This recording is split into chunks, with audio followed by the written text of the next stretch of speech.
Welcome to American Nightmares. Hey, horror fiends, you're tuned in to American Nightmares, the channel where we dive into the darkest, most spine-chilling true stories from across the USA.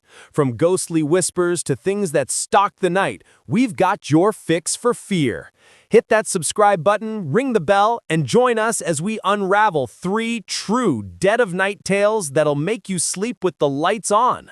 Got a creepy story? Drop it in the comments, and let's keep the nightmares alive.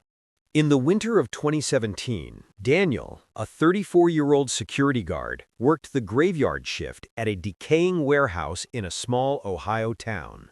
The building, a relic from the 1940s, sat on the edge of an industrial park, its rusted shelves and cavernous bays cloaked in perpetual gloom. Locals whispered about a tragedy decades prior. Workers crushed in a machinery accident, their screams supposedly trapped in the walls. Daniel, a no-nonsense guy, scoffed at the tales, relying on his battery-powered radio to cut through the silence. Tuned to a 24/7 classic rock station, it crackled with static, but kept him grounded during long nights.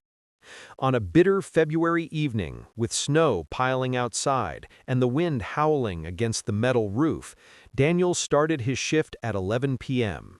The warehouse smelled of oil and dust, the air so cold his breath fogged. He settled at his desk, the radio humming a distorted Led Zeppelin riff. His routine was simple: hourly patrols, checking locks, and sipping coffee to stay awake. By 11:50 p.m. he'd completed his first round, finding nothing but rats and cobwebs. Back at his desk, the radio played an Eagles track, its signal wavering. At exactly midnight, the music stopped. Not faded, cut, like a knife through the air. Silence gripped the office, thick and unnatural. Daniel tapped the radio, checking its batteries, when a voice broke through, low, gravelly, like it was scraped from the bottom of a throat. "Daniel, why are you here?" His name, clear and deliberate. His heart lurched. The voice wasn't the DJ's. It was too raw, too close, as if spoken from inside the room. He froze, staring at the radio's glowing dial.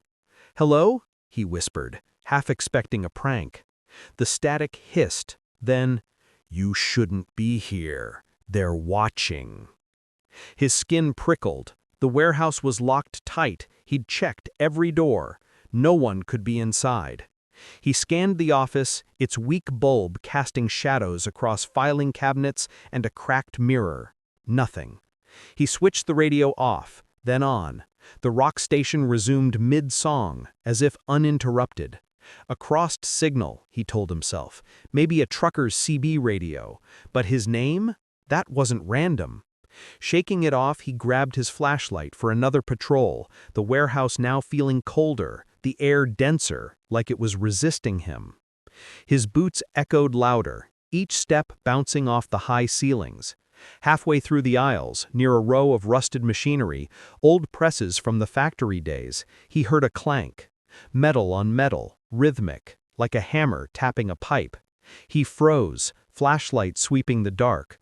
"Who's there?" he called, voice cracking. No answer, but the clanking grew faster, closer. He followed it to a boarded-up loading dock, where a single wrench lay on the concrete, rocking slightly, as if just dropped. No footprints in the dust. He picked it up. It was warm, like it had been held moments ago.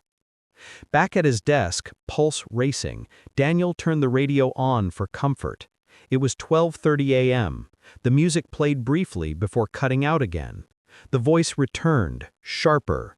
"Daniel, leave now. They don't like you here." A low hum followed, like machinery waking up, vibrating through the desk and into his bones. The office lights flickered, dimming to a sickly yellow. His flashlight, fully charged, sputtered and died. Panic clawed at him. He bolted for the exit, but the main door's lock wouldn't turn. The key twisted uselessly, as if jammed from the other side. Behind him, the hum became whispers, dozens, overlapping, some pleading, some furious, all chanting his name. He spun around, back to the wall, and saw them. Faint, translucent shapes in the shadows of the warehouse floor. Humanoid, but wrong.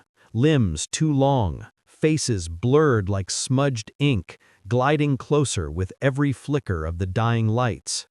Their eyes glinted, wet and reflective, like predators in the dark. Daniel pounded on the door, screaming, until the lock finally gave.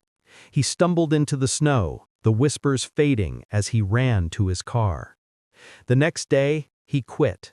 The warehouse manager dismissed it as exhaustion, but Daniel found online forums where former guards described the same voice, the same shapes, always at midnight.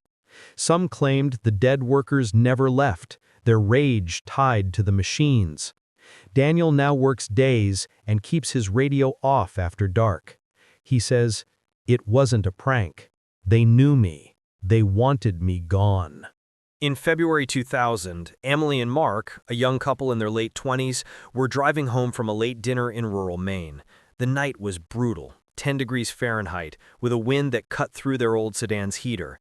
They'd taken a shortcut down a narrow, unlit road flanked by a foggy tidal marsh, its reeds swaying like skeletal fingers. The radio was off, the only sounds the crunch of gravel and distant owl hoots. It was just past midnight when their headlights caught a figure shambling along the shoulder, about 50 yards ahead. She was a woman, or so they thought, in a tattered coat, limping badly on her right leg, head bowed against the wind. No one sane would be out in that cold, especially without reflective gear. Mark slowed, his empathy kicking in. "We can't leave her out here," he said. Emily, uneasy but agreeing, rolled down her window. "Ma'am, you okay? Need a ride?" The woman lifted her head slowly. Her face was gaunt, pale as bone under a frayed scarf, her eyes hollow like she'd been weeping, or worse. "Yes, please," she rasped, voice barely audible over the gale. She hobbled closer, her right leg dragging at an unnatural angle as if the foot were broken or bound. Emily's gut twisted. The woman's coat was soaked, but the road was dry, no puddles in sight. And as she neared, Emily noticed no breath fogged the air, no sign of life in the freezing night. Mark unlocked the door, but Emily grabbed his arm. "Wait, her foot, it's not right." The woman was almost at the car, hand outstretched, nails crusted with dirt or something darker. Her eyes locked on Emily's, unblinking, and for a moment Emily saw teeth too sharp, skin too gray like a mask slipping. "Drive!" she screamed. Mark floored it, tires skidding as they sped away. In the rear view, the woman stood motionless, her limp gone, waving slowly like a farewell. They didn't speak until they reached home, hearts pounding. The next morning they called the state police, but no missing persons matched the description. A diner waitress overhearing their story mentioned the Marsh widow, a ghost from the 1800s, drowned in the tide after her husband's betrayal, who lures drivers off the road at midnight, mimicking injury. Locals claimed she'd caused unexplained crashes, cars found abandoned in the marsh. Emily and Mark avoid that road now, but Emily still dreams of those eyes. She says, "They weren't human, they were starving." The couple later learned from a local historian that the marsh was a burial ground for shipwreck victims, their bodies often unrecovered. Strange lights and figures had been reported for decades, always at night, always near the witching hour. Emily keeps a rosary in her car now, and Mark checks the locks twice before bed. He says, "We escaped, but I feel like she's still out there, waiting for someone else." In the summer of 2008, 12-year-old Jake lived on a sprawling Georgia farm with his parents and their border collie, Buddy, a hyper dog who'd chase rabbits for days but always returned. One humid July evening, Buddy didn't come back for dinner. Jake called until dusk, flashlights sweeping the fields, but the dog was gone. His parents, used to Buddy's wanderings, promised he'd be back by morning. Jake went to bed uneasy, the cicadas' drone lulling him into a restless sleep. Around 2 a.m., a dream seized him, vivid, suffocating. He saw Buddy in a sun-bleached field 600 yards behind the barn, a spot they'd never explored, overgrown with weeds. The dog lay on his side, neck snapped at an impossible angle, tongue lolling, eyes glassy and fixed on Jake. Blood matted his fur, and the air reeked of copper and earth. Jake reached out, but his hands passed through. Buddy's body dissolved into mist. He woke screaming, drenched in sweat, the image seared into his mind. Driven by the dream's clarity, he grabbed his flashlight and sneakers, slipping out despite coyote warnings. The farm was pitch black, stars cold overhead. He trudged to the exact spot, past the barn, through thickets, counting steps in the dark. There in the weeds was Buddy, neck broken, tongue out, just as dreamed.